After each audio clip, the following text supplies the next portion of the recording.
Benjamín es lobo arrebatador. A la mañana comerá la presa, y a la tarde repartirá los despojos. Sí, Benjamín era rudo. Era una de las tribus más rudas en Israel. Eran grandes guerreros. Su carrera estuvo marcada por el desastre.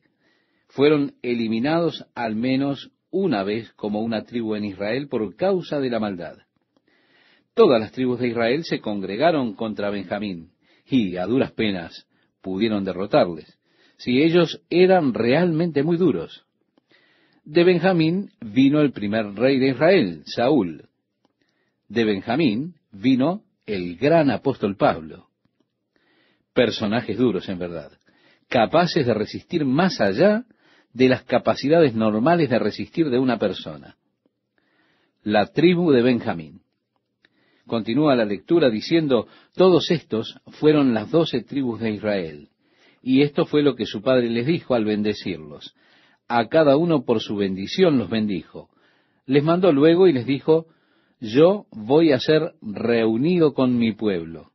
Sepultadme con mis padres en la cueva que está en el campo de Efrón el Eteo, en la cueva que está en el campo de Macpela, al oriente de Mamre, en la tierra de Canaán, la cual compró Abraham con el mismo campo de Efrón el Eteo para heredad de sepultura. Allí sepultaron a Abraham y a Sara su mujer. Allí sepultaron a Isaac y a Rebeca su mujer. Allí también sepulté yo a Lea.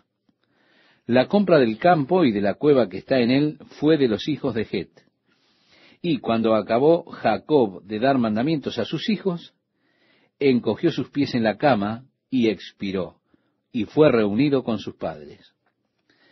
Así que esta es su acción previa a la muerte, estimado oyente, este pronunciamiento del futuro de sus hijos. Y como le dijo a José, júrame que no me enterrarás en Egipto, sino en mi propia tierra. Y José juró. Ahora, él está pidiendo la misma cosa para sus hijos. Miren, entiérrenme allí en la cueva que Abraham compró donde enterré a Lea. Quiero ser enterrado con ella, pónganme allí. Es interesante el amor que tenía Jacob por Raquel, pero él no deseó ser enterrado en la tumba de Raquel, que estaba allí cerca de Belén.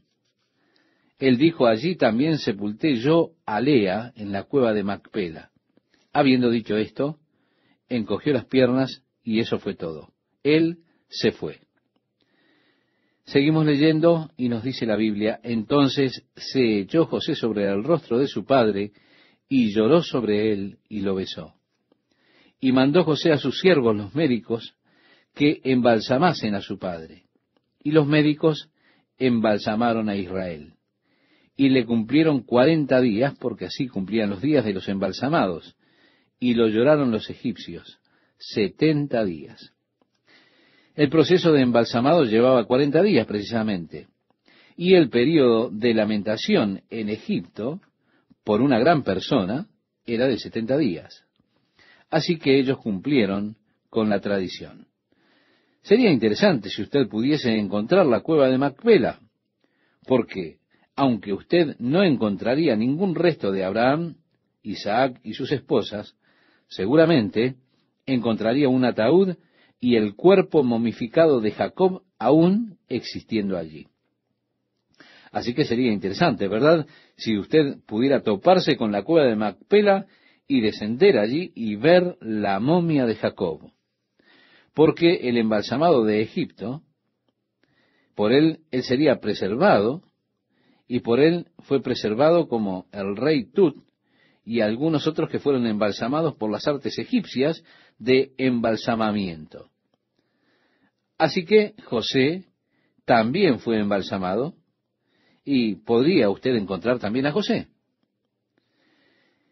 Dice la Biblia, y pasados los días de su luto, habló José a los de la casa de Faraón, diciendo, si he hallado ahora gracia en vuestros ojos, os ruego que habléis en oídos de Faraón, diciendo, mi padre me hizo jurar, diciendo, he aquí que voy a morir, en el sepulcro que cavé para mí en la tierra de Canaán, allí me sepultarás. Ruego, pues, que vaya yo ahora y sepulte a mi padre, y volveré. Y Faraón dijo, ve y sepulta a tu padre como él te hizo jurar. Ahora, aunque él fue enterrado en una cueva y no necesitaron excavar la tumba, con todo, en estas tumbas ellos excavaban nichos en los muros y ponían los cuerpos en esos nichos allí en la pared. Quizá usted ha visitado las catacumbas de Roma. Lo ha visto eso allí, los nichos en las paredes que ellos excavaban para los cuerpos. Lo mismo también ocurría en Israel. Hay cuevas justo arriba en la cumbre del Monte de los Olivos, debajo del Hotel Intercontinental, por ejemplo. Allí hay una interesante cueva de sepultura, y todos esos nichos en la pared de la cueva, los cuales cavaron para varias personas que en el pasado fueron enterradas en ellos. Fue así que él cavó su propio nicho, y fue allí donde él dice, en el sepulcro que cavé para mí. Sí, él, Jacob, había cavado su propio nicho en su cueva cuando cavó el nicho de Lea. Él probablemente cavó su propio nicho para ser enterrado con ella en esa caverna. Así que José está ahora pidiéndole al faraón el permiso. Y por supuesto ellos en este tiempo se habían vuelto una parte muy importante en toda la prosperidad egipcia. Los egipcios probablemente no querrían que ellos se fueran precisamente en este momento. Así que, para asegurar el hecho de que ellos no están emigrando de regreso a Canaán, él les está pidiendo permiso para ir a enterrar a su padre, pero con la certeza de que regresará nuevamente a la tierra. Él dijo, y volveré. Él declara en el versículo 5 esto. Entonces el faraón dijo, ve y entierra a tu padre como él te ha hecho jurar. Entonces José subió para sepultar a su padre, continuamos con la lectura, y subieron con él todos los siervos de Faraón, los ancianos de su casa, y todos los ancianos de la tierra de Egipto, y toda la casa de José y sus hermanos, y la casa de su padre. Solamente dejaron en la tierra de Gosén sus niños y sus ovejas y sus vacas. Fue así que ellos no llevaron a los niños, sino que todos los adultos fueron. Por supuesto, dejar a sus hijos y los rebaños era una de las más grandes garantías que tenían los egipcios de que ellos no emigrarían, sino que iban únicamente al entierro. Bien, concurrió a este entierro una gran multitud. Subieron también con él carros y gente de a caballo, y se hizo un escuadrón muy grande, y llegaron hasta la era de Atad, que está al otro lado del Jordán, continúa el relato bíblico. Ellos subieron, de hecho vinieron por la parte oriental, atravesando el Mar Rojo, por la parte oriental del Mar Muerto, al área donde José cruzó, allí cerca de Jericó. Y de Jericó apareció el paso hacia Jerusalén, girando a la izquierda, aparece el área de Belén, a través del valle de Escol y Hebrón, donde estaba la cueva. Fue así que ellos llegaron a los bancos del este de Jordania, porque hay más fuentes de agua en los bancos del este. Apareció luego el banco oeste del Mar Muerto. Debe haber sido un viaje muy largo, un viaje duro, sin agua, porque hay muy pocos afluentes de agua que vienen al Mar Muerto desde el lado oeste. Pero hay allí algunos buenos manantiales y fuentes en el lado este del Mar Muerto. Así que esto es por lo que ellos hicieron su camino por ese lado. Luego cruzaron el río Jordán en el lado norte del Mar Muerto y luego fueron hacia arriba. Como dije, ese valle hacia Jerusalén está cruzando a través de Belén y a través del valle de Escol hacia Hebrón, en donde Jacob fue enterrado. Luego ellos se detuvieron para una pequeña ceremonia en el lado este del río Jordán. Y dice la Biblia, y endecharon allí con grande y muy triste lamentación. Y José hizo a su padre duelo por 7 días. Y viendo los moradores de la tierra, los cananeos, el llanto en la era de Atad, dijeron, llanto grande es este de los egipcios. Por eso fue llamado su nombre Abel Mizrahim, que está al otro lado del Jordán. Así que ellos, por supuesto, no sabían probablemente que era de hecho Jacob a quien su hijo José llevaba. Ellos quizá calcularon que todos eran egipcios. Y dice la Biblia, hicieron pues sus hijos con él según les había mandado, pues lo llevaron sus hijos a la tierra de Canaán y lo sepultaron en la cueva del campo de Macpela, la que había comprado Abraham, con el mismo campo para heredad de sepultura de Efrón el Eteo, al oriente de Mamre. Y volvió José a Egipto, él y sus hermanos, y todos los que subieron con él a sepultar a su padre, después que lo hubo sepultado. Ahora, este fue el deseo de Jacob, y fue probablemente eso, un deseo, pero esto expresó su fe, la fe de Jacob, que esa es la tierra que Dios les había dado aquí. Así que Jacob, por fe, hizo mención de sus huesos antes de que él muriera, pidiendo que lo enterraran de vuelta en la tierra. Esto es realmente un sello de fe.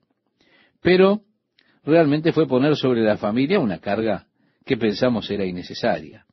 Llevar un cuerpo todo el camino desde Egipto hasta Hebrón para enterrarlo allí, qué esfuerzo y carga innecesaria podemos pensar que él está poniendo ahora sobre su familia. Pero tenemos que reconocer que hay un propósito especial para esto. Así que fue esto una expresión de fe por parte de Jacob. Esta era la tierra que Dios le había prometido. Esa es la tierra donde quiero ser enterrado, dijo Jacob. Pero, estimado oyente, déjeme decirle algo. Dios no me ha prometido ninguna tierra, así que no me preocupa dónde me vayan a enterrar, porque pienso que hacemos demasiado lío por esta vieja casa. Una vez que el Espíritu ha partido, todo lo que nos queda, o todo lo que queda aquí, es un recipiente vacío. Es la carpa en la cual la persona vivía. Pero ahora tendremos un edificio de Dios, no hecho de manos, eterno en los cielos. Y yo pienso que hacemos demasiado escándalo por esta vieja tienda.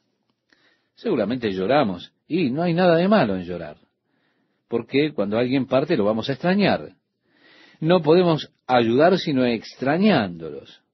No hay nada de pecado o nada malo en lamentar y llorar porque una persona amada ha sido sacada de nosotros.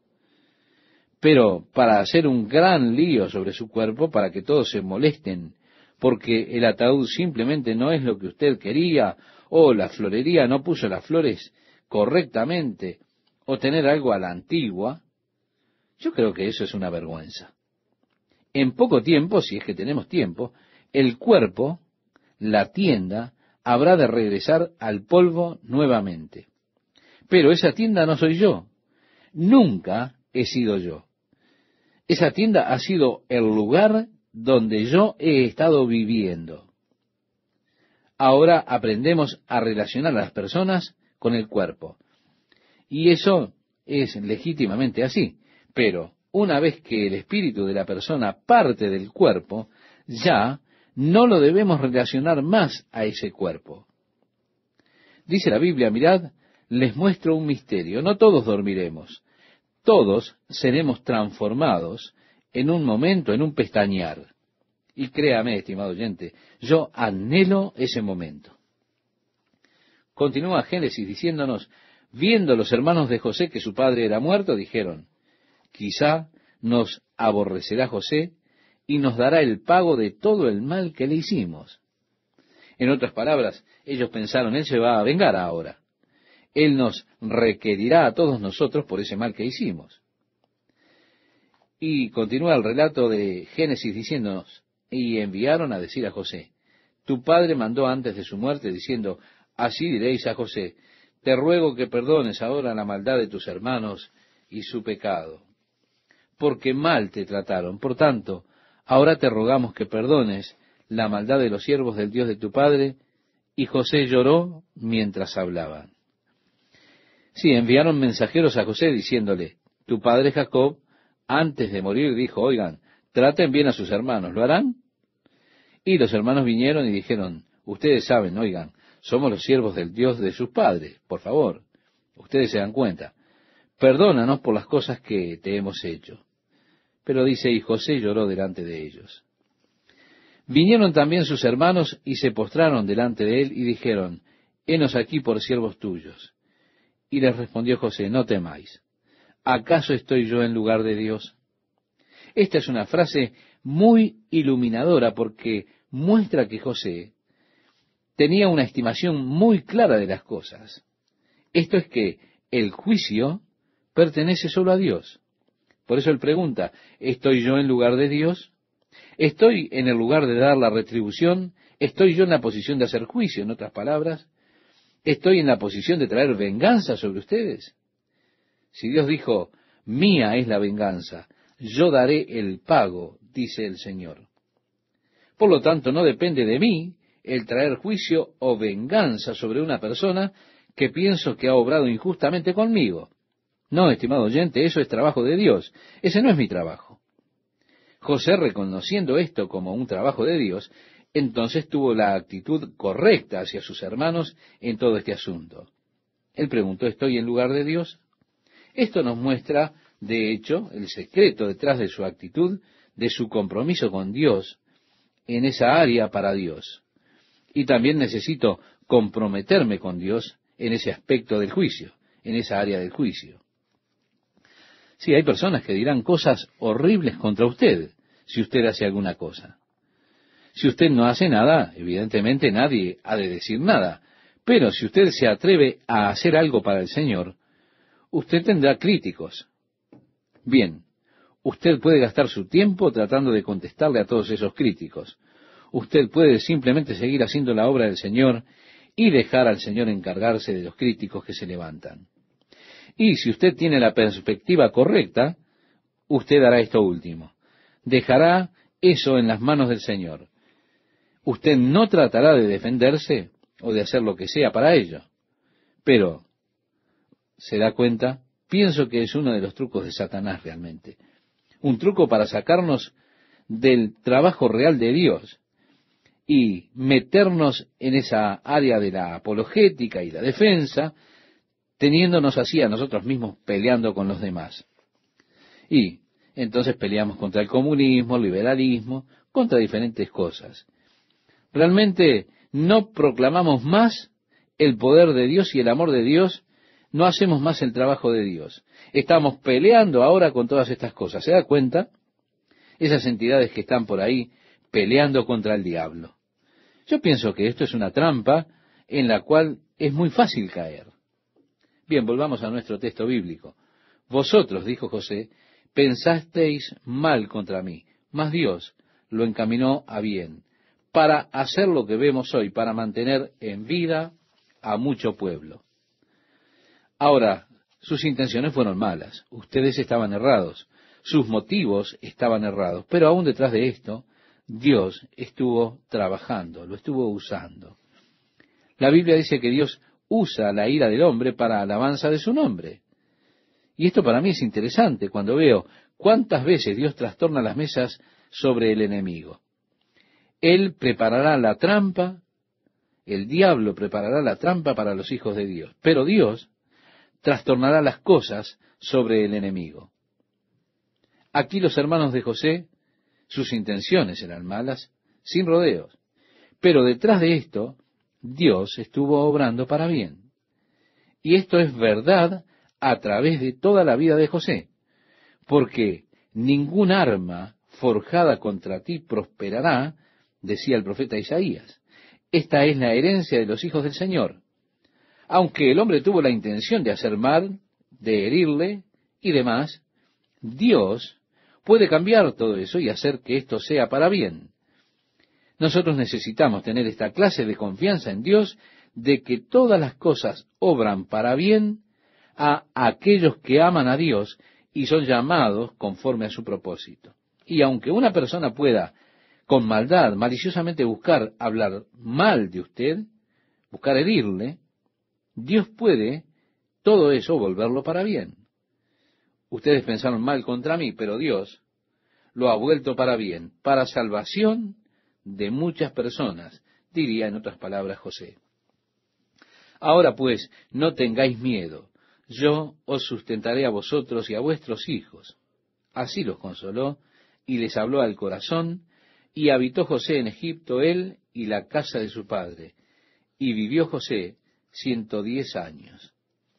Así que otros 54 años después de la muerte de su padre fue que vivió José. Y vio José los hijos de Efraín hasta la tercera generación.